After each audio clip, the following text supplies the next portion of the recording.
नमस्कार। जब भी गंगा के किनारे बसे शहरों का जिक्र होता है तो जहन में सबसे पहले वाराणसी और प्रयागराज जैसे नाम आते हैं।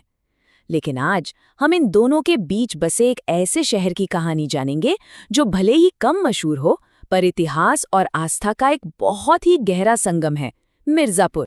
जरा सोचिए, एक तरफ भारत के दो सबसे बड़े तीर्थस्थल प्रयागराज और वाराणसी, और ठीक इनके बीचों बीच गंगा के शांत किनारों पर बसा है मिर्जापुर। इसकी यही लोकेशन इसे एक बहुत ही अलग, एक अनूठा चरित्र देती है। और जानते हैं, यहाँ की प्राकृतिक सुंदरता इतनी कमाल की थी कि इसने भारत के पहले प्रधानमंत्री पंडित जवाहरलाल नेहरू तक को मोह लिया था। उन्होंने तो इस जगह को भारत का स्विट्जरलैंड तक कह दिया था। तो चलिए आज इस शहर की परतों को एक एक करके खोलते हैं। हम शुरुआत करेंगे इसकी भौगोलिक पहचान से, फिर इसके व्यापार और इतिहास को समझेंगे और आखिर में इसकी आध्यात्मिक आत्मा तक पहुंचेंगे। ये सफर वाकई में बहुत दिलचस्प होने वाला है। तो चलिए सबसे पहले मिर्जापुर के उस पहलू को समझते हैं जो इसे सिर्फ एक शहर नहीं बल्कि पूरे देश के लिए, हम सबके लिए महत्वपूर्ण बना देता है। एक ऐसा पहलू जो हमारे रोज के जीवन से जुड़ा है, पर शायद हमें इसका अंदाजा भी न हो। ये सुनकर शायद थोड़ी हैरानी हो, लेकिन अगली बार जब कोई भी अपनी घड़ी देखेगा तो याद रखिएगा कि पूरे भारत का समय मिर्जापुर से होकर गुजरने वाली एक काल्पनिक रेखा से तय होता है। जी हाँ, इंडियन स्टैंडर्ड टाइम यानी हमारा IST यही मिर्जापुर से तय होता है। इसका मतलब है कि ये शहर अनजाने में ही सही हम सबके जीवन के लय को कंट्रोल करता है। तो समय की कहानी तो हमने जान ली, अब चलते हैं शहर के आर्थिक इतिहास की तरफ। और इसकी कहानी उस नदी के बिना बिल्कुल अधूरी है जिसने इसकी किस्मत बनाई भी और बदली भी। जरा 1862 की इस नक्काशी को देखिए। गंगा में उतरता ये विशाल कपास का बेड़ा, ये सिर्फ एक तस्वीर नहीं, ये मिर्जापुर के उस सुनहरे दौर की कहानी है। एक जमाना था जब ये शहर उत्तरी भारत के सबसे बड़े ट्रेडिंग हब्स में से एक हुआ करता था, और इसकी लाइफलाइन थी गंगा नदी। जब तक रेलवे नहीं आई थी तब तक ये शहर एक तरह के वाटरवे सुपर हाईवे की तरह काम करता था। सोचिए, पूरे विंध्य क्षेत्र का माल, कपास, रेशम, मसाले, सब कुछ यहीं से नावों पर लदकर कलकत्ता के पोर्ट तक पहुंचता था। और यहीं पर कहानी में एक बहुत बड़ा मोड़ आता है। जिस रेलवे ने पूरे भारत को आधुनिक बनाया, उसी ने मिर्जापुर के सुनहरे दौर को खत्म कर दिया। जो दौलत और शोहरत गंगा की लहरों पर सवार होकर आई थी, वो रेल की पटरियों पर कहीं और चली गई। व्यापार का उतार चढ़ाव तो शहर ने देखा, लेकिन इसकी मिट्टी में देशभक्ति की गूंज भी साफ सुनाई देती है। चलिए अब इसके इतिहास की उस परत को खोलते हैं जो हमारे स्वतंत्रता संग्राम से जुड़ी हुई है।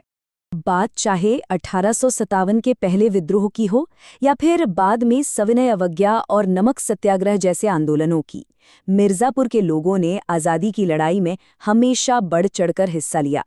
इतना ही नहीं, 1921 में खुद महात्मा गांधी भी यहाँ आए थे, जो इस जगह की अहमियत को दिखाता है। ये सवाल हमें इस शहर के बाहरी स्वरूप से हटाकर इसकी असली पहचान, इसकी गहरी आध्यात्मिक पहचान की ओर ले जाता है। तो अब हम चलते हैं इस शहर के दिल में, समझते हैं उस आध्यात्मिक शक्ति को जो विंध्याचल क्षेत्र की असल पहचान है। इसे कहते हैं त्रिकोण परिक्रमा।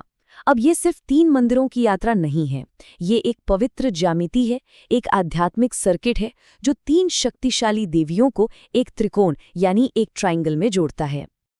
देखिए, ये परिक्रमा असल में देवी के 3 रूपों की आराधना है। एक तीर्थयात्री माँ लक्ष्मी से समृद्धि का वरदान मांगता है, फिर माँ काली से उस समृद्धि को बचाने की शक्ति मांगता है, और आखिर में माँ सरस्वती से उसे सही दिशा देने वाला ज्ञान और विवेक मांगता है। तो चलिए अब हम भी एक तीर्थयात्री की तरह इस पवित्र रास्ते पर आगे बढ़ते हैं और इसकी 3 पड़ावों को थोड़ा और करीब से जानते हैं। तो ये यात्रा 3 मुख्य मंदिरों से होकर गुजरती है जो इस पवित्र त्रिकोण के 3 कोने हैं। पहला माँ विंध्यवासिनी मंदिर, दूसरा काली खोह मंदिर और तीसरा अष्टभुजा मंदिर। और ये तस्वीरें, ये इस जगह की पूरी कहानी कह देती हैं। यहाँ पर गहरी आस्था और मजबूत इतिहास एक साथ सांस लेते हैं।